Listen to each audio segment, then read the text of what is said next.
Hello बच्चों, मेरे YouTube channel में आप सबका स्वागत है। मैंने अपने पिछले वीडियो में आप लोगों को शब्दालंकार के बारे में बताया था। इसको आगे बढ़ाते हुए मैं शब्दालंकार के बाद अर्थालंकार आता है, जो अलंकार के दो महत्वपूर्ण भेद हैं, शब्दालंकार और अर्थालंकार। तो महत्वपूर्ण शब्दालंकार के बारे में पहले आप लोगों को पिछले वीडियो में बता चुका हूँ, जिसमें मैंने अनुप्रास अलंकार, यमक अलंकार और श्लेष अलंकार के बारे में बताया था, जो अक्सर 9th क्लास और 10वीं क्लास के सिलेबस में ये आता है। तो आज मैं अपने इस अलंकार पार्ट 2 में आप लोगों को अर्थालंकार के बारे में बताऊंगा, जिसमें अर्थालंकार के जो महत्वपूर्ण कुछ भेद हैं, जो कि 10वीं और 9th के सिलेबस में हैं, इनको मैं कम से कम समय में आपको बताने का प्रयास करूंगा, ताकि आप कम से कम समय में संक्षेप में समझ करके और पेपर में अगर आता है तो आप उसको पहचान सकें कि ये कौन सा अलंकार है। तो मैं समय को ध्यान में रखते हुए बिल्कुल ही ऐसे तरीके से समझाने का प्रयास करूंगा जो आपको जल्दी ही समझ में आ जाए और आप अपने पेपर की तैयारी कम से कम समय में कर सकें। अलंकार के लिए आपको ज़्यादा समय न देना पड़े। तो आइए हम शुरू करते हैं, इसको आगे बढ़ाते हैं। अर्थालंकार, जैसा कि नाम से ही आपको पता है, अर्थ यानी कि उससे कुछ मीनिंग निकलना, कुछ भाव निकलना। तो अर्थों के द्वारा कविता में जो चमत्कार उत्पन्न होता है उसे हम अर्थालंकार कहते हैं। ये अर्थालंकार हैं। अब इसके प्रमुख जो अलंकार हैं, इसमें पहला अलंकार है उपमा अलंकार। उपमा, उपमा जैसे नाम से ही पता है, उपमा उपाधि। उपमा का शाब्दिक अर्थ होता है समानता या तुलना करना। किसी व्यक्ति या वस्तु की हम किसी अन्य महत्वपूर्ण वस्तु या व्यक्ति से तुलना करते हैं तो वहाँ उपमा होता है। अब इसकी परिभाषा हम बताते हैं। जहाँ उपमेय की उपमान के साथ समानता का वर्णन हो, समानता मतलब बराबरी, वहाँ उपमा अलंकार होता है। अर्थात जहाँ एक व्यक्ति या वस्तु की तुलना किसी दूसरे प्रसिद्ध व्यक्ति या वस्तु के साथ किया जाए उसे उपमा अलंकार कहते हैं। जैसे चांद सा सुंदर मुखड़ा, चांद सा सुंदर मुखड़ा। अब यहाँ जो मुखड़ा है अर्थात मुख, ये उपमेय है और इसकी तुलना किससे की गई है? चांद, जो कि उपमान है। मुख उपमेय और चांद उपमान है। तो चांद एक प्रसिद्ध वस्तु है और उससे तुलना की गई है किससे? मुख की। तो उपमा अलंकार में मुख्य रूप से दो बातें महत्वपूर्ण होती है। एक तो होता है पहला कि इसमें तुलना दो भिन्न वस्तुओं की होती है, दो अलग अलग वस्तुओं की होती है।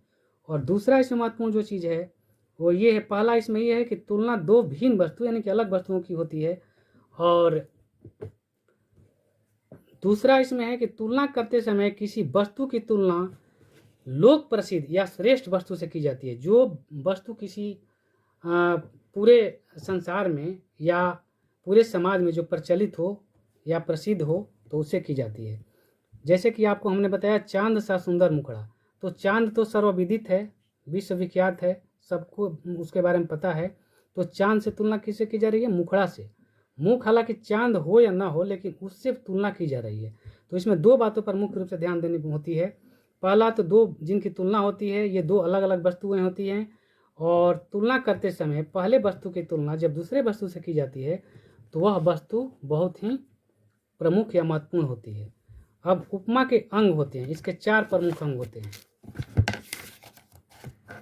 4 प्रमुख अंग इसमें उपमा के होते हैं। पहला है उपमेय।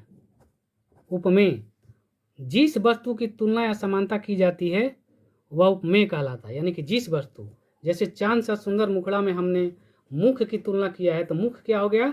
उपमेय हो गया। उपमान, जिसके साथ तुलना या समानता की जाती है, जिसके साथ तुलना की जाती है वो हो जाता है उपमान। अर्थात हमने मुख की तुलना चांद से किया है तो चांद क्या हो गया? उपमान हो गया। और तीसरा इसका अंग होता है वाचक शब्द। वाचक, समानता या तुलना करने के लिए जिस शब्द का हम प्रयोग करते हैं उसे हम वाचक शब्द कहते हैं। अब चांद सा सुंदर मुखड़ा, तो इसमें सा जो है एक वाचक, दोनों के बीच में, मुख और चांद के बीच में सा यानी कि समानता लाने के लिए एक वाचक शब्द। तो समानता या तुलना करने के लिए जिस शब्द का प्रयोग किया जाता है उसे वाचक शब्द कहते हैं। और चौथा होता है साधारण धर्म, यानी कि दोनों में क्या गुण है जो समानता है दोनों में। तो साधारण, जिस गुण जिस गुण, रंग, रूप या स्वभाव के आधार पर समानता की जाती है, बराबरी की जाती है, उसे साधारण धर्म कहा जाता है। उसे हम साधारण क्या कहते हैं? धर्म कहते हैं। जैसे पीपर पात सरिसमन डोला। अब इसके माध्यम से मैं आपको चारों अंग है उसको मैं बता रहा हूँ। उपमा अलंकार के जो 4 अंग है, पहला उपमेय, दूसरा उपमान, तीसरा वाचक शब्द और चौथा है साधारण धर्म। तो जैसे आपको बता रहा हूँ, पीपर पात सरिसमन डोला। अब पीपर, पीपर क्या हो गया? अर्थात पीपल के पत्ते के समान मन डोला, यानी कि कांपा, हिला। ठीक है, यहाँ मन क्या है? यहाँ जो मन है उपमेय है, और पत्ता क्या है? पीपर का जो पत्ता है ये जो है उपमान है। यानी कि मन की तुलना किससे की जा रही है? जिस वस्तु की तुलना की जाए उपमेय, जिससे किया जाए उपमान, और दोनों की समानता करने के लिए जिस शब्द का प्रयोग करें वह होता है वाचक। अब यहाँ पर जो सरिस हो गया ये वाचक शब्द हो गया, यानी कि दोनों के बीच में सरिस है। समानता करने के लिए जिस शब्द का प्रयोग करते हैं वो होता है वाचक शब्द।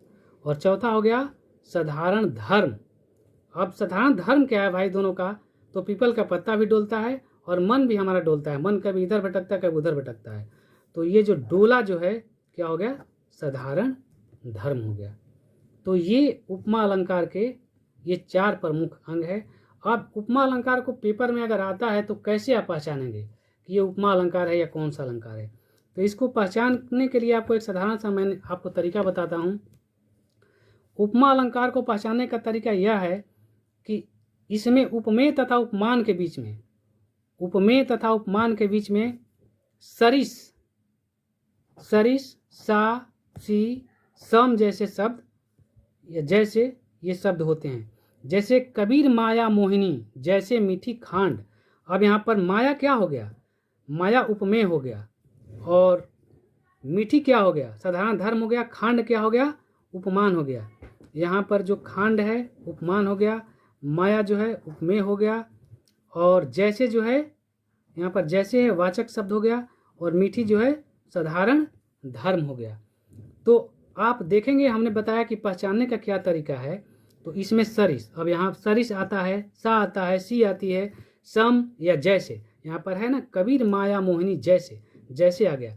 तो जिसमें ये शब्द आएंगे कोई ना कोई, तो आप समझ लीजिए कि ये सीधे उपमा अलंकार है, और आपको बिना किसी निसंकोच के आप इसको आप उपमा अलंकार पर आप टिक लगा सकते हैं कि ये अलंकार कौन सा है। तो उपमा अलंकार है। इसमें भी आप देख लीजिए सरिस है, मैंने बताया कि सरिस, पीपल पात सरिस मन डोला, इसमें सरिस है। चांद सा सुंदर मुखड़ा, उसमें सा है।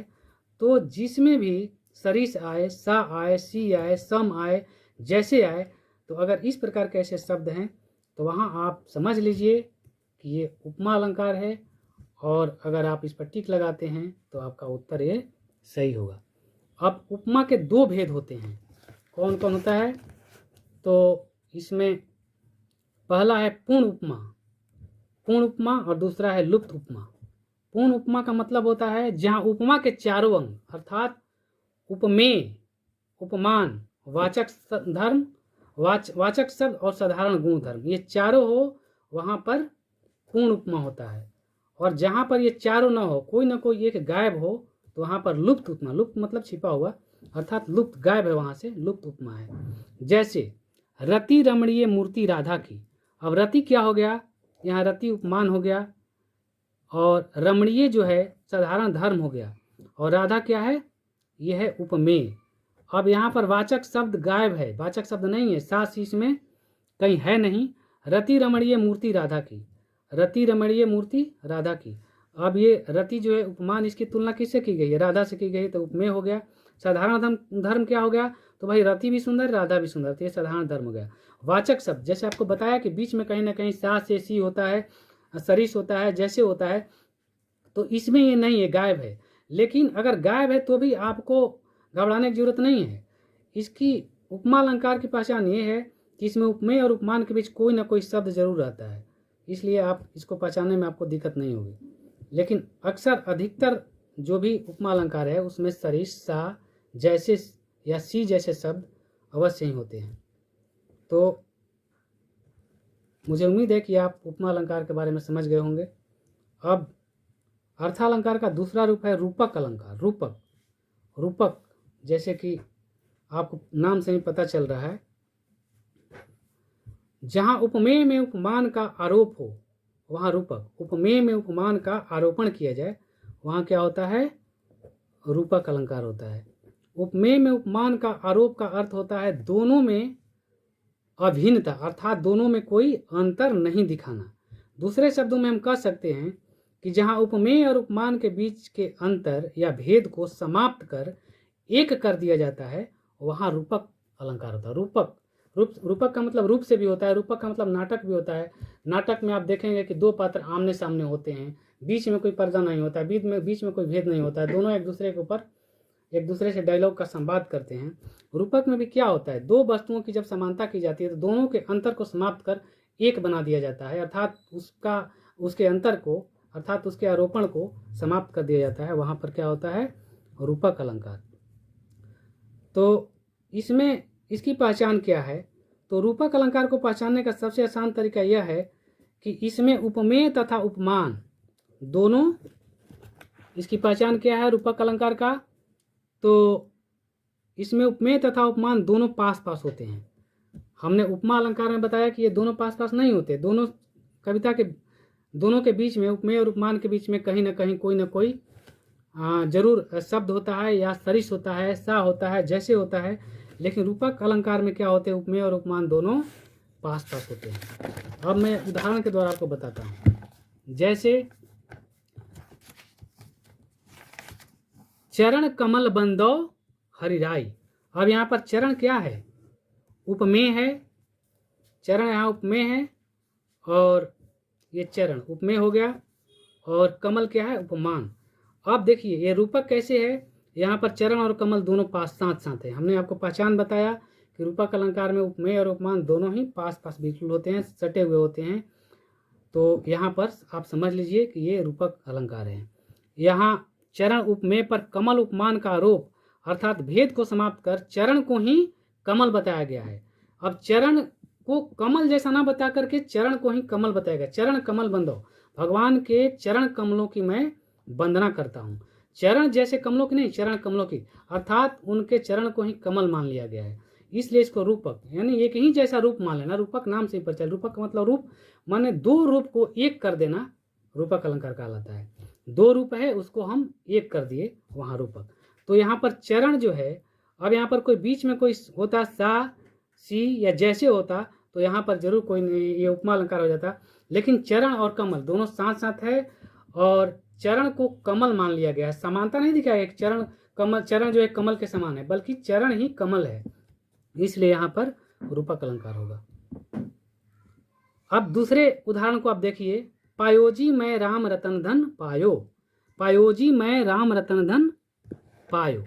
अब राम क्या है, उपमेय है, यहाँ राम जो है उपमेय है और रतन जो है उपमान है। यहाँ भी राम रतन ये उपमेय और उपमान दोनों साथ साथ। मैंने बताया पहचानने के लिए तरीका आपको कि रूपक अलंकार में उपमेय और उपमान दोनों साथ साथ। तो यहाँ भी देखिए दोनों साथ साथ है, बीच में कहीं कहीं डैश का भी चिन्ह होता है, किसी किसी में किसी नहीं भी होता है, तो डैश भी हो तो आप पहचान जाइए, ठीक है। तो यहाँ राम उपमेय में रतन उपमान का आरोपण किया गया है, अर्थात राम के नाम को रतन के समान न मानकर राम को ही रतन मान लिया गया। राम क्या है भाई, तो एक रत्न है, रतन के समान नहीं बल्कि रत्न है, अर्थात रत्न और राम की समानता बिल्कुल उसके अंतर को दूर करके दोनों में समानता स्थापित करके एक कर दिया गया, इसलिए इसको हम रूपक अलंकार कहते हैं। तो रूपक का मतलब दो रूप को यानी दो चीज को एक कर देना, दोनों के गुण को एक कर देना, ये होता है रूपक, ठीक है।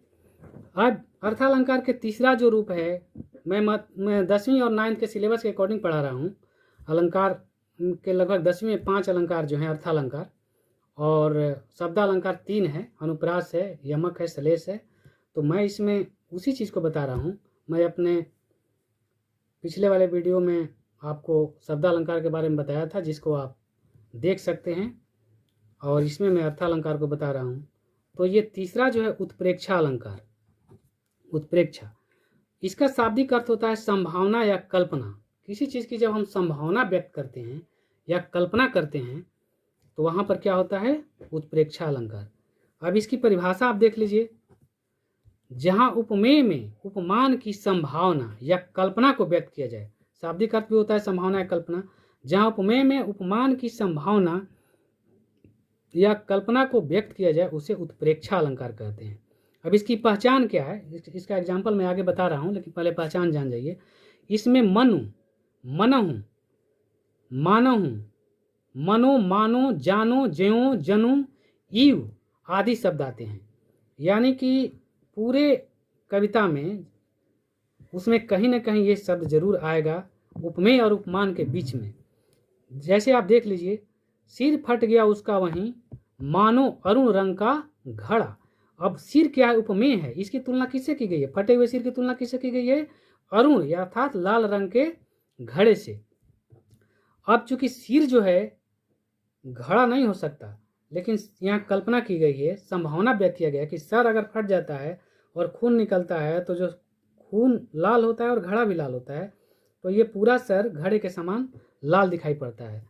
तो इसलिए यहाँ पर ये संभावना व्यक्त की जा रही है, क्योंकि किसी व्यक्ति का जो सिर है वो घड़ा नहीं हो सकता, या सुराही नहीं हो सकता, या मटकी नहीं हो सकता। तो यहाँ पर सिर उपमेय, सिर क्या है, उपमेय है, सिर उपमेय है, और घड़ा क्या है, उपमान है। दोनों की क्या की गई है, एक संभावना व्यक्त किया गया है कि सिर कैसा है फटने के बाद, तो घड़े के जैसा लाल है। तो एक संभावना व्यक्त किया जा रहा है, क्योंकि सर कभी घड़ा हो ही नहीं सकता। और इसके देखिए, इसके बीच में जैसे मैंने बताया कि मनु, मनहु, मानहु, मनो, मानो, जनो, जीव, जनु इत्यादि शब्द आते हैं। तो यहाँ पर देखिए मनो शब्द है, ये वाचक शब्द है, तो यहाँ पर ये मनो शब्द। सिर कैसे फट गया भाई, सिर फट गया उसका वही, मनो, मनो मतलब मानो, अरुण रंग का घड़ा। जैसे हम मैथ वगैरह में मान लिया पढ़ते हैं, उसी प्रकार से इसमें हम कल्पना करते हैं, मान लेते हैं। तो ये हो गया उत्प्रेक्षा अलंकार। उत्प्रेक्षा अलंकार को पहचानने का आपका ये सबसे आसान तरीका है कि आप इन शब्दों को आप ढूंढिए, अगर ये है तो वहां पर उत्प्रेक्षा अलंकार होगा। चलिए आगे हम बढ़ते हैं।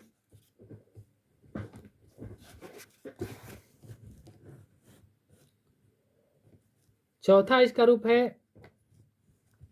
मानवीकरण अलंकार। मानवीकरण, इसका शाब्दिक अर्थ होता है मानव के समान, मानव के समान अनुकरण या व्यवहार करना। इसका शाब्दिक अर्थ क्या है भाई, तो मानव के समान अनुकरण या व्यवहार करना। अब इसकी पहले हम परिभाषा आपको बता देते हैं। परिभाषा क्या है इसकी, तो जहां जड़, चेतन अथवा प्राकृतिक वस्तुओं का, चेतन अचेतन सजीव निर्जीव जो भी है, जो प्राकृतिक चीज है या वस्तु है, पर मानवीय भाव यानी कि मनुष्य के कोई भी भाव, उसका संबंध या कोई भी क्रियाकलाप का आरोपण हो, वहां क्या होता है, मानवीकरण अलंकार। अर्थात जड़, चेतन एवं प्राकृतिक वस्तुओं का मानव की तरह व्यवहार करते हुए दिखाना क्या होता है, मानवीकरण अलंकार कहलाता है। तो आपको फिर से एक बार बताता हूं, जहां जड़ और चेतन अथवा प्राकृतिक वस्तुओं का मानवीय क्रियाकलापों के साथ या व्यवहार के साथ दिखाया जाए या तुलना किया जाए, वहां पर क्या होता है, मानवीकरण अलंकार। जैसे आप देख लीजिए, जैसे इसमें है दिवासा अवसान के समय, दिवसा अवसान के समय मेघमय आसमान से उतर रही है, दिवसा अवसान के समय मेघमय आसमान से उतर रही है, वह संध्या सुंदरी परिसी धीरे धीरे। यहाँ संध्या को क्या किससे तुलना किया गया, संध्या को एक परी की तरह, परी अर्थात सुंदर स्त्री। अब संध्या क्या है, प्राकृतिक चीज है। आपको बता दिया हूं कि प्राकृतिक या कोई भी जड़ चेतन, संध्या प्राकृतिक चीज है, यह कोई स्त्री या पुरुष नहीं है, प्राकृतिक चीज है। लेकिन इस संध्या को किससे तुलना किया गया है, तो नारी से। और वह नारी कैसी है, तो परी के समान सुंदर है। यहाँ संध्या को एक परी की तरह धीरे धीरे आकाश, आसमान भी प्राकृतिक चीज है, आसमान से आकाश से उतरते हुए दिखाया गया है। अतः यहाँ पर क्या है, मानवीकरण अलंकार है। अब यहाँ पर जो संध्या है और जो परी है, तो संध्या की तुलना, संध्या सुंदरी की तुलना परी से की गई है। परी एक सुंदर स्त्री होती है, तो ये प्राकृतिक चीज है। तो प्रकृति की तुलना किससे किया, मानव के साथ। हमने कहा मानवीय भावों के साथ या संबंधों के साथ, इसलिए यहाँ पर क्या है, मानवीकरण अलंकार। अब आगे चलते हैं हम। इसका पांचवा जो महत्वपूर्ण भेद है यह है अतिशयोक्ति अलंकार। अतिशयोक्ति जैसा कि नाम से ही आपको पता है, इसका शाब्दिक अर्थ होता है बढ़ा चढ़ा कर कहना। जब किसी भी चीज़ को, किसी भी बात को हम ज़्यादा बढ़ा चढ़ा करके बताते हैं या कहते हैं तो वहाँ क्या होता है, अतिशयोक्ति अलंकार। अब इसकी परिभाषा देख लीजिए। जहाँ किसी विषय या वस्तु को, किसी भी विषय या वस्तु को बहुत ज़्यादा बढ़ा चढ़ा कर बताया जाए वहाँ क्या होता है, अतिशयोक्ति अलंकार। जैसे पंखुरी लगे गुलाब की, परिहें गात खरोट। यहाँ पर गुलाब, पंखुरी जो है किस चीज़ की है, गुलाब की, और गात मतलब शरीर और खरोट मतलब खरोच। यहाँ पर बताया जा रहा है कि गुलाब की पंखुड़ी लगने से शरीर पर खरोच आ गई है। यहाँ पर बताया गया है कि गुलाब की पंखुड़ी लगने से शरीर पर खरोच आ गया है।